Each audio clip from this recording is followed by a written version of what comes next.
तो आज हम स्टार्ट करेंगे एक फैसिनेटिंग बुक को डिस्कस करना जो हमारी हैबिट्स और लाइफ पे प्रोफाउंड इम्पैक्ट डाल चुकी है। The secret of success is found in our daily routine. ये बुक है चार्ल्स डुहिग की the power of habit. The power of habit 2012 में पब्लिश हुई थी और तब से ये अब तक बेस्ट सेलर बन चुकी है। चार्ल्स डुहिग एक पुलिट्जर प्राइज विनिंग जर्नलिस्ट हमें एक जर्नी पर ले जाते हैं। हमें हमारी हैबिट्स को समझना है तो पहले समझना होगा कि आदतें काम कैसे करती हैं। इसे समझने में अमेरिका के वैज्ञानिकों को बड़ी मदद मिली थी यूसीज पॉली नाम के एक व्यक्ति से, जिन्हें इंसेफ्लाइटिस हुआ था यानी दिमाग का रोग, और इस वायरस ने उनके दिमाग को बहुत नुकसान पहुंचाया था। उनके लिए कुछ भी याद रख पाना नामुमकिन हो गया था। दिन, तारीख, नाम कुछ भी याद नहीं रहता था। सिर्फ उन्हें बचपन और जवानी की कुछ यादें याद थीं। डॉक्टर्स ने उनसे कहा कि आप अपने घर का छोटा सा लेआउट बनाइए और बताइए कि किचन कहाँ है, बेडरूम कहाँ है, लेकिन वह नहीं बना पाए। अपने ही घर का नक्शा नहीं बना पाए। लेकिन किसी सुबह क्या होता था, वो बिस्तर से उठते थे, किचन में जाते थे और अपने लिए ऑमलेट बनाते थे। फिर बिस्तर में आकर रेडियो चला लेते थे और वहीं पर रेस्ट करते थे बिना किसी की मदद ली। फिर उनकी वाइफ उन्हें रोजाना सुबह वॉक पर ले जाने लगी, एक रूट से जो डिसाइडेड था।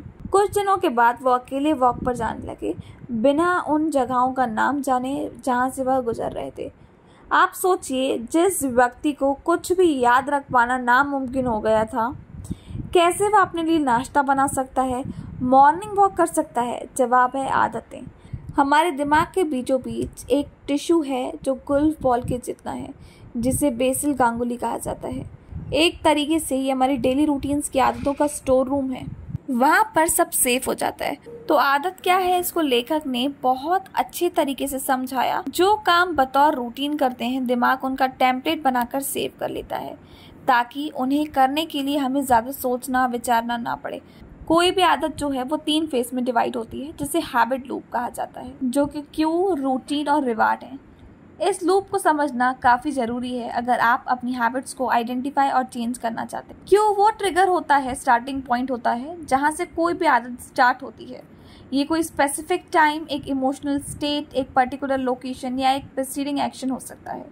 इसे एक एग्जाम्पल के थ्रू समझाया गया है। 20th सेंचुरी की शुरुआत में लोग रेगुलर ब्रशिंग की हैबिट नहीं रखते थे। टूथपेस्ट मार्केट में आते थे लेकिन सक्सेसफुल नहीं हो पाते थे क्योंकि लोगों में इसकी ज़रूरत और इम्पोर्टेंस की अवेयरनेस कम थी। पेप्सोडेंट को मार्केट में सक्सेसफुल बनाने के लिए क्लाउडी सी हॉपकिंस, जो एडवर्टाइजिंग की दुनिया के महानायक जानना चाहते थे, उन्हें अप्रोच किया गया। हॉपकिंस ने डिसाइड किया कि वो एक हैबिट बनाएंगे जिससे लोग रोजाना पेप्सोडेंट यूज़ करेंगे। हॉपकिंस ने पेप्सोडेंट टूथपेस्ट की एड कैंपेन स्टार्ट की। उन्होंने एड में दिखाया कि आपके दांतों पर एक परत बनती है जो दांतों को डल और अनहेल्दी बनाती है। उन्होंने लोगों को ये फील करने के लिए इंस्पायर किया कि अपने दांतों पर उंगली घुमाइए और देखिए कि ये परत वहाँ है। तो ये परत लोगों के लिए क्यों बन गई? लोग जब भी अपने दांतों पर ये परत देखते तो उन्हें पेप्सोडेंट यूज़ करने की याद आती। इस तरह से उन्होंने एक रूटीन ट्रिगर किया जिसमें लोग रोज़ाना पेप्सोडेंट से अपने दांत साफ करने लगे। तो यहाँ से वो क्यू जो है वो रूटीन में डेवलप होता है। तो यहाँ पे हमारा सेकेंड फेज रूटीन स्टार्ट होता है। रूटीन वो बिहेवियर है जो आप क्यू के रिस्पॉन्स में परफॉर्म करते हैं। जैसे पेप्सोडेंट की ऐड देखने के बाद अब लोग रोज सुबह ब्रश करने लगे।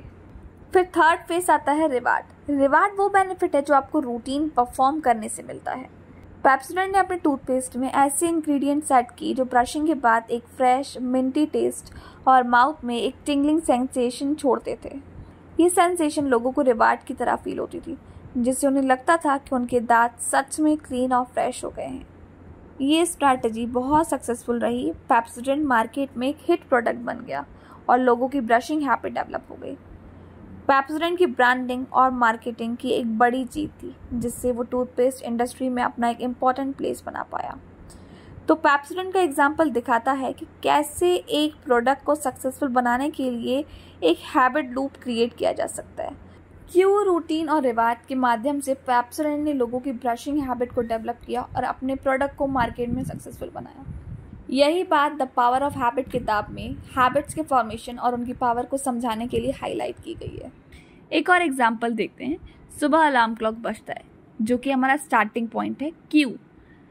आप उठते हैं और सबसे पहले अपना फ़ोन चेक करना शुरू कर देते हैं, जो कि एक रूटीन बन जाता है।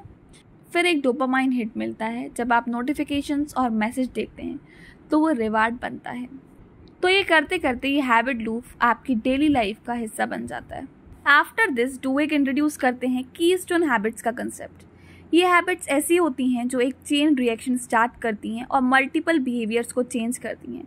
इनका रिपल इफेक्ट होता है आपकी लाइफ के वेरियस एरियाज पर। चलिए कुछ एग्जांपल्स देखते हैं।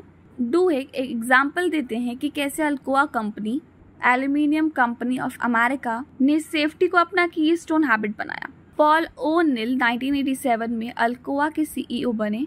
जब उन्होंने ज्वाइन किया तब कंपनी फाइनेंशियल स्ट्रगल्स फेस कर रही थी और इन्वेस्टरों को एक स्ट्रॉन्ग लीडरशिप की ज़रूरत थी। जब ओ'नील ने अपना पहला स्पीच दिया तो उन्होंने प्रॉफिटेबिलिटी या रेवेन्यू ग्रोथ की बात नहीं की। इसके बजाय उन्होंने वर्क प्लेस सेफ्टी के ऊपर फोकस किया। उन्होंने कहा, I intend to make Alcoa the safest company in America. I intend to go for 0 injuries. अब सेफ्टी क्यों, सेफ्टी पर इतना ज़्यादा फोकस क्यों? ओ'नील ने वर्क प्लेस सेफ्टी को एक कीस्टोन हैबिट के रूप में आइडेंटिफाई किया। उनका मानना था कि अगर वर्क प्लेस सेम बन जाए तो operational efficiencies, product qualities and employee morale अपने आप इम्प्रूव हो जाएंगे। ओ'नील ने कुछ नई पॉलिसीज़ इम्प्लीमेंट की जिसमें एक स्ट्रक्चर्ड कम्युनिकेशन प्रोसेस था। अगर कोई इंजरी होती तो 24 आवर्स के अंदर उसकी रिपोर्ट सीईओ तक पहुंचनी चाहिए थी और प्रॉब्लम सॉल्विंग मीटिंग अरेंज होती थी। नील ने हर लेवल पर अकाउंटेबिलिटी और ट्रांसपेरेंसी को बढ़ावा दिया। मैनेजर्स को सेफ्टी मेजर्स एनफोर्स करने के लिए एम्पावर किया गया और उनसे रेगुलर रिपोर्ट्स मंगाए गए। सेफ्टी पर फोकस करने से अल्कोआ कंपनी का कल्चर बदल गया। एम्प्लॉयज़ को लगा कि कंपनी उनकी वेलबींग को प्रायोरिटी दे रही है, जिससे उनका मोरल और कमिटमेंट बढ़ गया। सेफ्टी प्रोटोकॉल्स को फॉलो करते करते एम्प्लॉयज़ और मैनेजर्स ने और भी ऑपरेशनल एफिशिएंसीज डेवलप की। ओ'नील की लीडरशिप के कुछ ही सालों में अल्कोआ के एक्सीडेंट रेट ड्रामेटिकली कम हो गई। कंपनी के प्रॉफिट्स और प्रोडक्टिविटी भी बढ़ गए। सेफ्टी पर फोकस करने से कंपनी की ओवरऑल परफॉर्मेंस इंप्रूव हुई। ओ'नील का अप्रोच दिखाता है कि कैसे एक कीस्टोन हैबिट को बदलने से पूरी ऑर्गेनाइजेशन के बिहेवियर और परफॉर्मेंस पर पॉजिटिव इम्पैक्ट पड़ सकता है। उनके टेन्योर के दौरान अल्कोआ ने रिकॉर्ड प्रॉफिट्स अचीव की और एक मॉडल वर्कप्लेस बन गया। तो ओ'नील के एग्जाम्पल से ये समझ आता है कि किसी भी चीज़ को ट्रांसफॉर्म करने के लिए एक स्ट्रैटेजिक फोकस और डिसिप्लिन अप्रोच कितना ज़रूरी है। कैसे एक छोटी सी हैबिट भी बड़े लेवल पर बड़े चेंजेस ला सकती है। डुवेक एक छोटे से एग्जाम्पल मेकिंग योर बेड से समझाते हैं। ये सिंपल हैबिट है पर इसका इम्पैक्ट काफ़ी बड़ा हो सकता है। एडमिरल विलियम मैकरेवन अपनी फेमस स्पीच पे कहते हैं कि if you want to change the world, start off by making your bed. ये स्मॉल अकम्पलिशमेंट आपके दिन को पॉजिटिव स्टार्ट देता है और आपको प्रोडक्टिव बनाता है। फिर वो बताते हैं कि जो फैमिली साथ में खाना खाती हैं वो बेटर कम्युनिकेट करती हैं और स्ट्रॉन्ग रिलेशनशिप्स बिल्ड करती हैं। इससे इमोशनल क्लाइमेट इंप्रूव होता है घर का, और बच्चों का परफॉर्मेंस स्कूल में भी इंप्रूव होता है। So think about it. आप अपनी लाइफ में कौन से कीस्टोन हैबिट्स डेवलप कर सकते हैं? कमेंट सेक्शन में जरूर बताइए। अब चलिए आगे बढ़ते हैं। एक और सिग्निफिकेंट पॉइंट डुवेक बनाते हैं वो है पावर ऑफ बिलीफ और सोशल सपोर्ट के बारे में हैबिट्स को चेंज करने में। Believing that change is possible और एक सपोर्ट सिस्टम का होना क्रिटिकल कंपोनेंट्स हैं सक्सेसफुल हैबिट्स को अल्टर करने के लिए। आपको बिलीव करना पड़ेगा कि आप चेंज कर सकते हैं। AA अल्कोहलिक अनोनिमस एक सेल्फ हेल्प ग्रुप है जो कि अल्कोहलिक एडिक्शन से छुटकारा पाने में लोगों की मदद करता है। चार्ल्स डुवेक ने इस एग्जाम्पल का इस्तेमाल करके ये समझाया है कि हैबिट्स कैसे बदली जा सकती। AA की सक्सेस का एक बड़ा रीजन है कि उनका हैबिट लूप को चेंज करना। हैबिट लूप 3 पार्ट्स में होता है, क्यू, रूटीन और रिवार्ड। AA का प्रोग्राम इस लूप के रूटीन पार्ट को चेंज करने पे फोकस करता है, क्यू और रिवार्ड को सेम रखते हुए।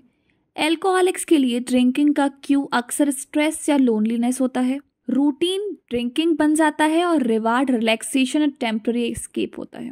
AA इस रूटीन को बदलने के लिए कहता है कि जब भी ड्रिंक करने का मन हो तो मीटिंग अटेंड करो या अपने स्पॉन्सर से बात करो।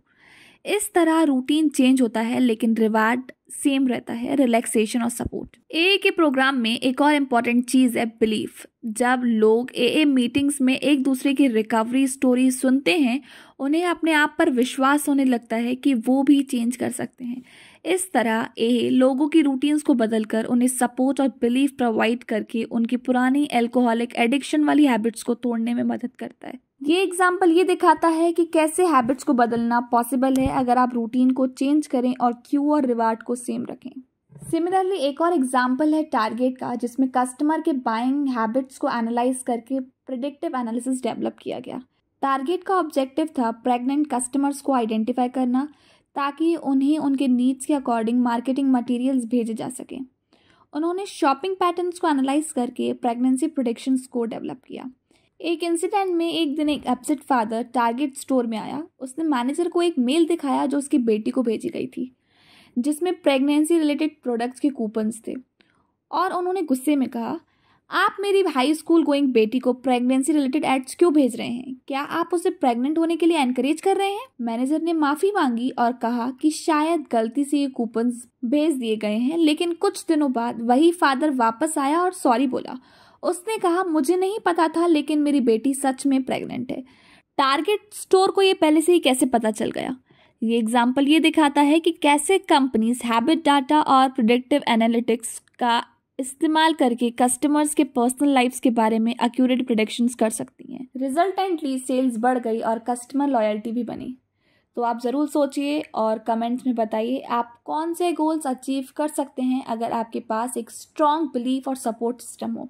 ये बुक सिर्फ पर्सनल हैबिट्स तक लिमिटेड नहीं है, ये ऑर्गेनाइजेशनल हैबिट्स पे भी फोकस करती है। डूइंग एक्सप्लेन करते हैं कैसे कंपनीज अपने बिजनेस कल्चर्स को ट्रांसफॉर्म कर सकती हैं अपनी की हैबिट्स को चेंज करके। चलिए कुछ एग्जाम्पल्स देखते हैं। तो स्टारबक्स का एग्जाम्पल ये बताता है कि कैसे कंपनी अपने एम्प्लॉयज़ को इफेक्टिव हैबिट्स डेवलप करने में मदद करती है जो उनकी प्रोफेशनल और पर्सनल जिंदगी में इम्प्रूवमेंट लाती है। ट्रैविस ली, जो कि एक मुश्किल बैकग्राउंड से आया था, जिसको स्टारबक्स की ट्रेनिंग के जरिए बहुत मदद मिली। ट्रैविस के पेरेंट्स ड्रग्स और अल्कोहल के एडिक्ट थे, जिस वजह से उनका बचपन मुश्किल से भरा था, लेकिन स्टारबक्स में काम करते हुए उसने अपनी ज़िंदगी को बदलने का मौका पाया। स्टारबक्स ने एक टेक्निक डेवलप की जिसे लेटे मेथड कहते हैं। LATTE, L listen, A acknowledge, T take action, T think and explain. ये मेथड एम्प्लॉयज़ को स्ट्रेसफुल सिचुएशन को कामली और इफेक्टिवली हैंडल करना सिखाता है। ट्रैविस जैसे एम्प्लॉयज़ को ये मेथड अडॉप्ट करने से बहुत फ़ायदा हुआ क्योंकि इससे उनकी कम्युनिकेशन स्किल्स और कॉन्फिडेंस इम्प्रूव हुआ। स्टारबक्स ने सिर्फ प्रोफेशनल स्किल्स पर ही नहीं बल्कि एम्प्लॉयज़ की विल पावर को स्ट्रेंथन करने पर भी फोकस किया। उन्होंने एम्प्लॉयज़ को गोल सेट करने और अचीव करने की ट्रेनिंग दी। ये टेक्निक उनके डेली लाइफ में भी यूज़फुल रही। जैसे ट्रैविस ने अपनी अनहेल्दी हैबिट्स को चेंज किया और एक डिसिप्लिन्ड रूटीन फॉलो करने लगा। स्टारबक्स की ट्रेनिंग प्रोग्राम और सपोर्टिव एनवायरनमेंट ने ट्रैविस जैसे लोगों को अपनी पुरानी हैबिट्स को तोड़ने और नई प्रोडक्टिव हैबिट्स को डेवलप करने में मदद की, जो उनकी ओवरऑल वेलबींग और सक्सेस में कंट्रीब्यूट करता है। एक और स्टोरी का एग्जांपल है फेब्रिज। 1990s में प्रॉक्टर एंड गैम्बल P&G ने एक रिवॉल्यूशनरी प्रोडक्ट डेवलप किया, फेब्रिज। ये एक ऑर्डर एलिमिनेटिंग स्प्रे था जो अनप्लीजेंट स्मेल्स को न्यूट्रलाइज करने में केपेबल था। इनिशियल टेस्ट में ये प्रोडक्ट बहुत इफेक्टिव था और P&G को लगा कि ब्लॉकबस्टर बनेगा। फेब्रिज मार्केट में जैसे ही लॉन्च हुआ तो एक्सपेक्टेड सक्सेस नहीं मिला। सेल्स बहुत लो थी और प्रोडक्ट स्टोर सेल्फ पर ही पड़ा रहता था। P&G ने कस्टमर्स को फीडबैक दिया और डिस्कवर किया कि लोगों को अपने घर के स्मेल्स की आदत हो गई थी और उन्हें ये प्रॉब्लम ही नहीं लगती थी।